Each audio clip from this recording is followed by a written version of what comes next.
Okay, let's pick up Chapter 6 with inventory. Inventory for a company that sells product is one of the biggest assets that they have. So it is very important that we understand, learn how to use and account for and control our inventory. There's several different classes of merchandise inventory. Of course there are. Nothing's easy in accounting, now is it? All right, let's first talk about merchandise inventory. Merchandise inventory is all the product that we have on hand that is not sold. Things we still own, things we still have. It is considered an asset because we own it. It's of value. And it's also considered a current asset because, do you remember what makes an asset a current asset? We hope to have it sold or receive the money for the item within a 12-month period.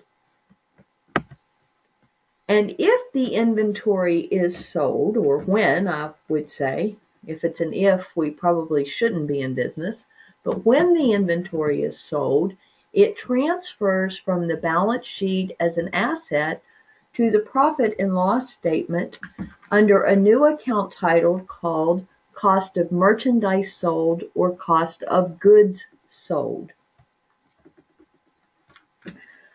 The cost of inventory includes things like freight or transportation cost, if there's insurance, other costs that are necessary to get the product to our facility so that we can sell it.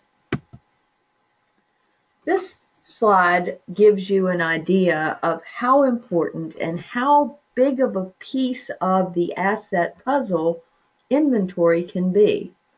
Look at inventory as a percentage of current assets. That's 75%, more than half in all the cases that are shown here. And if we're just looking at a percentage of total merchandise, it's nearly a quarter of our total assets. It's no wonder we want to make sure we protect it and account for it properly. Manufacturers have other types of inventory because they're not just buying finished product and reselling it, they're actually making the product that they're going to sell. So they have several layers or tiers of inventory. They have their materials inventory, which is all the raw material that they bring in, because we need to account for that until such time as it is transferred into or transformed into a product. Think of a steel mill. They bring in all the stuff you need to make steel, and I have no idea what that stuff includes. So you have your raw material. You have your work in process inventory. That's items that have been started but are not completed. And then you have your finished goods inventory. And that finished goods inventory includes not only the cost of the raw material, but also the labor and the overhead that it takes to transform that raw material into a finished product. Assume we're at Hershey chocolates. They bring in all the materials to make chocolate. Then they put it all together so that we can have all the different kinds of chocolates that I do so love. And then they have their finished goods. Now, many manufacturers in turn then sell those finished goods to retailers who sell the goods to the end user, which would be me eating the chocolate. This is an example of Hershey's inventory section of their balance sheet. their materials, their work in process, and their finished goods. You can see that their total inventory is just under $1 million. Now we need to see how inventory is costed, how we transfer the cost of inventory to cost of goods sold, what dollar amounts do we use, and how do we find those dollar amounts. Now I want you to notice one word in the title of this slide. Cost flow. The word I want you to notice is assumptions. So we purchase units, we sell units. But because we're buying units at different periods of time, they're probably going to cost us different amounts of money. So how do we determine which product we sold and what its cost was? Well, it's a little difficult to do sometimes, but we have developed ways to take care of that. That's why the word assumption. Unless we're looking at specific identification where we can point out a specific unit, think of a car dealership. Those are easy to pick out a specific unit and the specific cost associated with them. But think about, I don't know, Walmart selling Monopoly games. How do you know whether the one that's being sold was purchased on the 18th of May or the 2nd of February or the 1st of January? So we have formed assumptions so that we can determine those costs. The three inventory methods that we'll look at are first in, first out, or FIFO, last in, first out, LIFO, and average cost. They can provide some very, very different impacts to our financial statements. FIFO assumes that we are selling the product in the order in which it was purchased. So if we bought inventory in January, February, and March, the first inventory we're going to sell is what we bought in January. LIFO assumes the opposite. It assumes we are selling the most recent purchases first. And the average is obviously an average of the cost we have incurred. Specific identification method, which I've mentioned briefly, is only used if we can identify a specific purchase. So generally those are large ticket, unique items where the cost can be assigned directly to that particular item.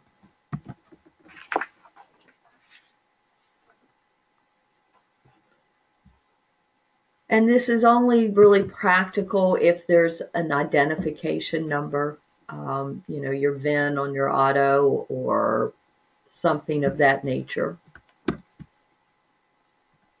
So on the specific identification method, we're looking at three different units that were purchased on the 10th, the 18th, and the 24th. And as you can see, each unit had a different cost. The average of the cost is $12, but each unit had a different cost when we purchased it in order to resell it. Now, if we sell the May 10th, well, let me back up a minute. Let's assume we sell each unit for the same sale price, $20. Let's look at the difference in gross profit as we sell each of those units. If we sell the May 10th unit, our profit is $11 and our ending inventory becomes 27. But if we would have sold the May 18th unit instead, our profit was only $7 and our inventory was less. And look at the May 24th unit. As your cost goes up, do you notice that your ending inventory goes down? So there's a direct correlation between your cost of goods or cost of merchandise sold and your ending inventory. Take a moment to look this over.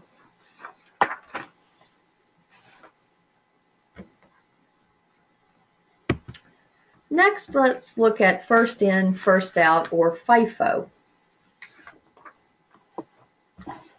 In this case, we're going to assume that we're selling the first units purchased first. So we're selling the units in order of our purchase date. So if we sold the first unit, we would have a gross profit of $11. Regardless of which unit we actually sold, we assign the cost of our first purchase to the sale. We might have sold the unit that cost us $14, but because they're not easily identifiable, we can't pick a specific item, think back to the Monopoly games, we assign the cost in order of the dates we purchased. The first purchases are sold first.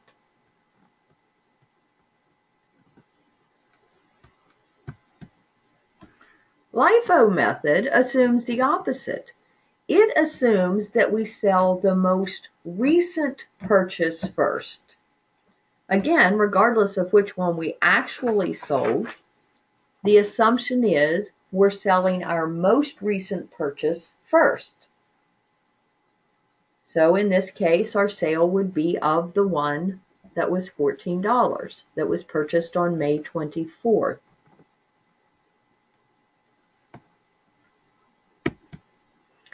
Average cost method says we really don't know which one we sold. So let's just average the cost, and then it will be a fair amount of our inventory and the cost. So we have 3 units, each costing us a different amount of money, but totaling $36. If we divide the 36 by 3, we get an average cost of $12. And each unit we sell will be costed at $12 rather than first one purchased, last one purchased, or a specific purchased cost.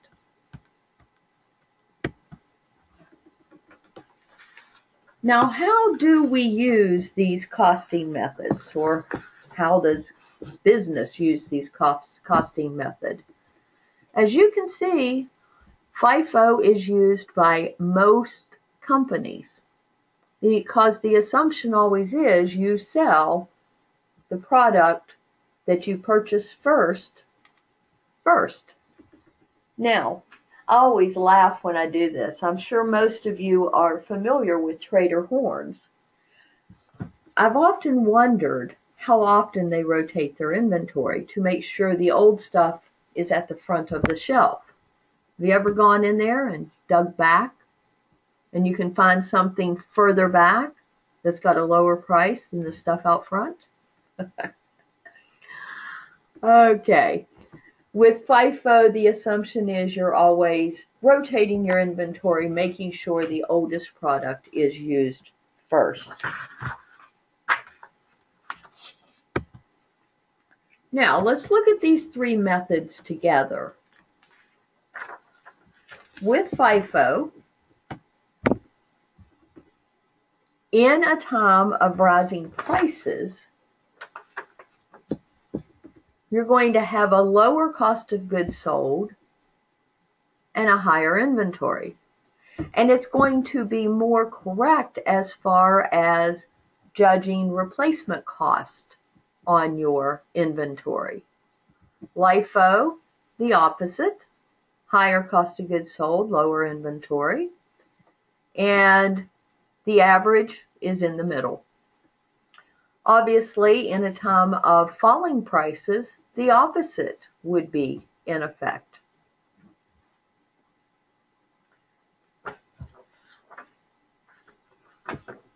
I would like to mention one other thing also about inventory, because I think most of us get hung up on the LIFO. Why in the world will we assume you're selling your most recently purchased items first rather than your older items? Think about maybe a technology store. You go in and there's 3 computers there. One is the newest, coolest, most recently produced. The other, a couple generations back. Which one are you going to buy? The newest one, generally. Or think about a florist. When you go in, what flowers do you want? You want the freshest, the newest. Now that's not, we're not saying that is exactly what the store is selling when they're using LIFO. These are assumptions, because we really cannot tell when you have product that is practically, for all purposes, the exact same thing. So that's why these are called assumptions. We are assuming that this is what's happening.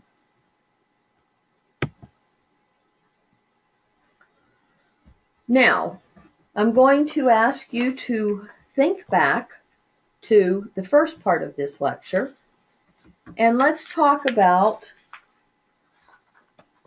both receivables and inventory, and we're going to look at how these are presented on the financial statement, as well as what analysis we can do. So, both receivables and inventory are listed on the balance sheet as current assets. So you'll see here from this example that all of the receivables, notes receivable, accounts receivable, and merchandise inventory and interest receivable are listed on the balance sheet. What I'd like to point out to you is the accounts receivable and the line right under it that says allowance for doubtful accounts. If you look at this, you will notice that we're seeing the net in the total column. And this is a little more detailed with that. On this one, you can see that when we get to accounts receivable, it's not showing both line items. It's saying net of allowances, so that only the net amount is showing on the balance sheet. The net amount is what the company actually expects to collect. Remember back, that allowance for doubtful accounts takes into account the percentage of receivables that we believe to be uncollectible based on historic information.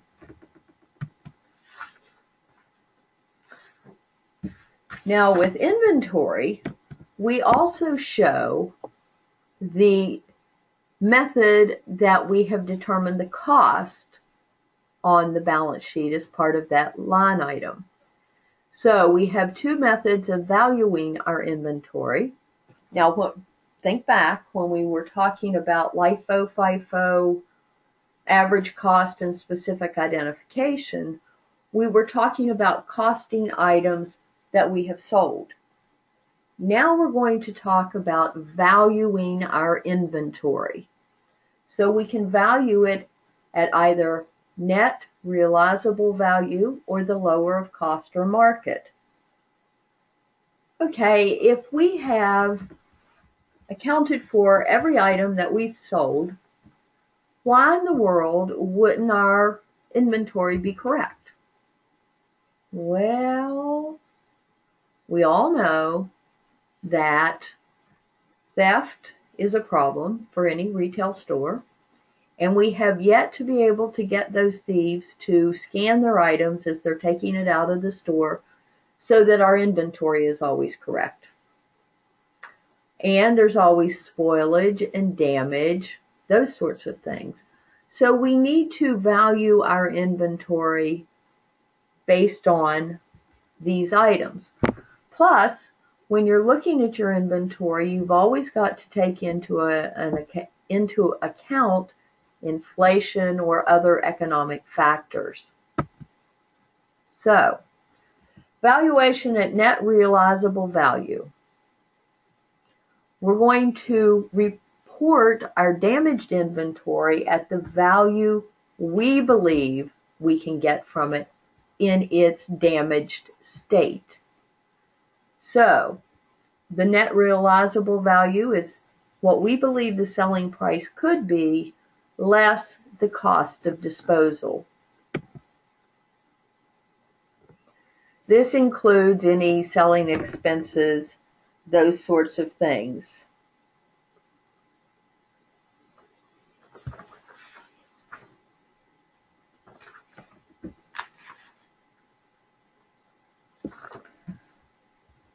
It is better for a company, if they can, to sell those damaged items for something rather than just disposing of them.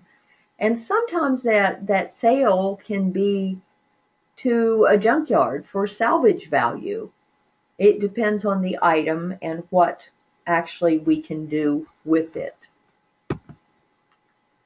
So, here, we've got the original cost, what we think we can sell it for, and as you can see, that's only 80% of its cost, so we're not making a profit on it. And we also have the selling expenses of $150.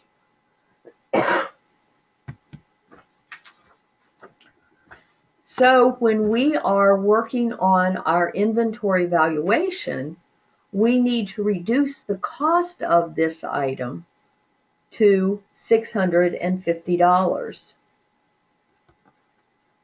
rather than the $1,000 it's currently sitting in inventory at from the original purchase price.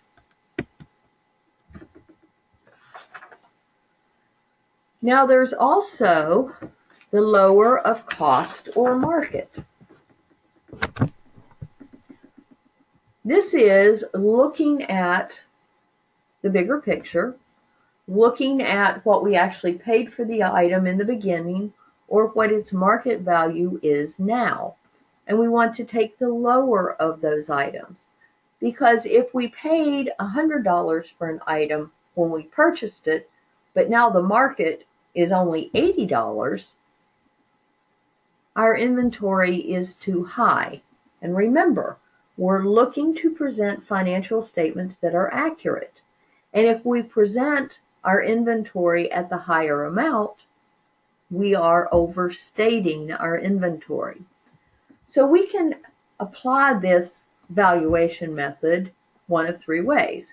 We can look at each item in inventory, which could be difficult if you have many items, different items in inventory. We can look at classes or categories, or we can just do it for the inventory as a whole.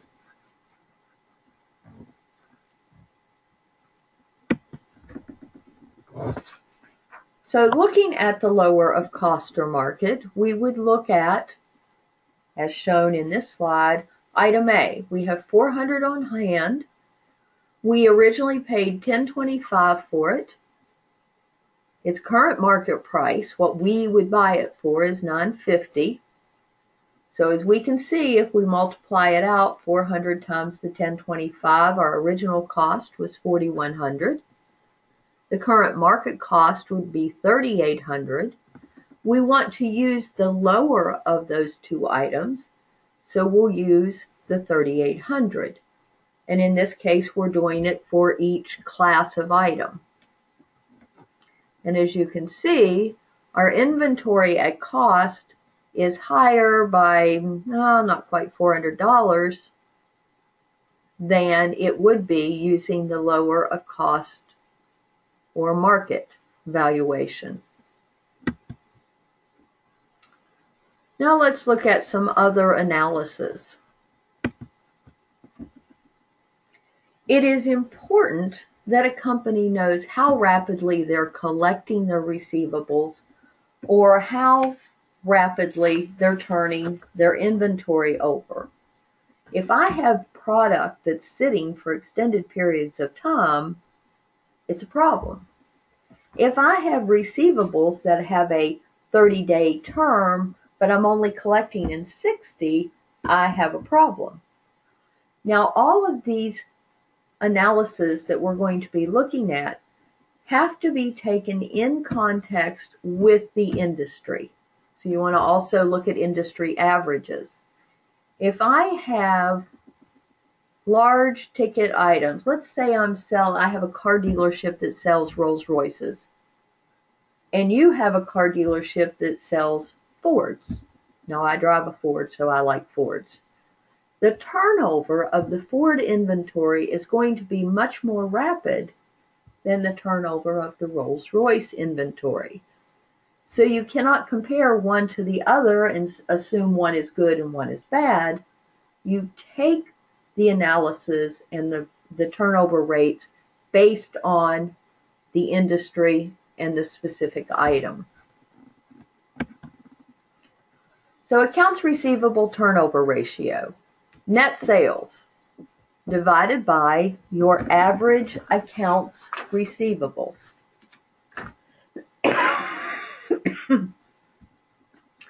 You then take, in order to calculate your average accounts receivable, you take the dollar amount of the accounts receivable at the beginning of the period and the accounts receivable at the end of the period, add it together and divide by 2.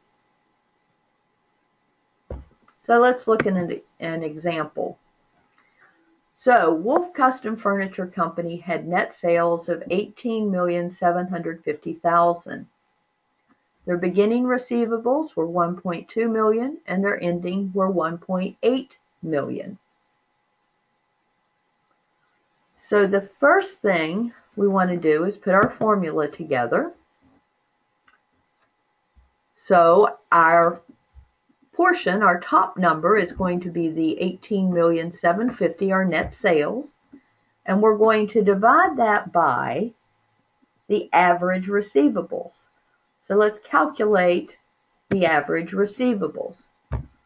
1.2 million plus 1.8 million, which should be 3 million, divided by 2. So your average receivables will be 1.5 million. So 18,750,000 divided by 1.5 million, and our receivable turnover ratio is 12.5. So what does that mean?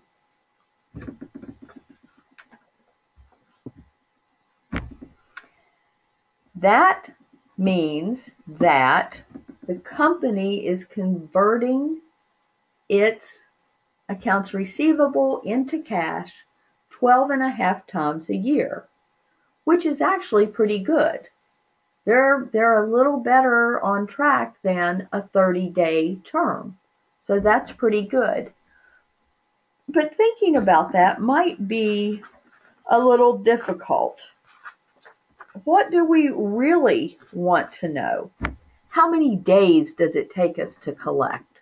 That makes more sense than a ratio of 12.5, unless you're very, very familiar working with ratios. So let's look at how we calculate the number of days in receivables, the number of days sales in receivables. So here we have the same information. So what we want to calculate now is 365 days divided by that accounts receivable turnover ratio. Do you remember what that was? 12.5. So here we go. 365 days divided by 12.5 equals, every 29 days we're turning over our accounts receivable. That's fantastic. Most companies with a 30-day term are usually looking at over 30 days to do the turnover.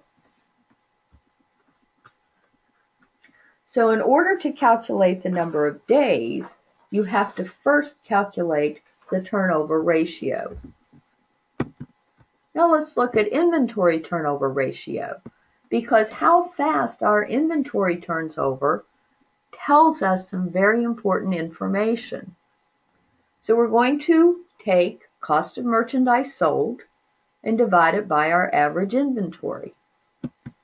And just like calculating our average AR, our average inventory is calculated by adding the beginning inventory, the ending inventory, and dividing by 2. Here's an example. We have our cost of merchandise, 12 million, beginning inventory, 600,000, ending inventory, 900,000. So let's calculate. Our turnover is the 12 million divided by 600,000 plus 900,000 divided by 2, which is 750. And if we divide 12 million by 750,000, we come up with 16. What does that mean? It's a nice ratio, 16, but what does it mean? It means we're turning over our inventory on average 16 times a year, which for a retail store is probably good. But for McDonald's, that might not be so good. I would like to know my food is turning over a little more often than that. And we can do the same thing with this information. We can determine how many days of sales in inventory. Same formula that we used before, 365 days, this time divided by the inventory turnover ratio. So we have 22.8 days for turnover. We're selling our inventory on average every 22.8 days. And that is the end of Chapter 6. I would ask that you look at the written lecture also, because there's some examples and information there that may be a little better to help you.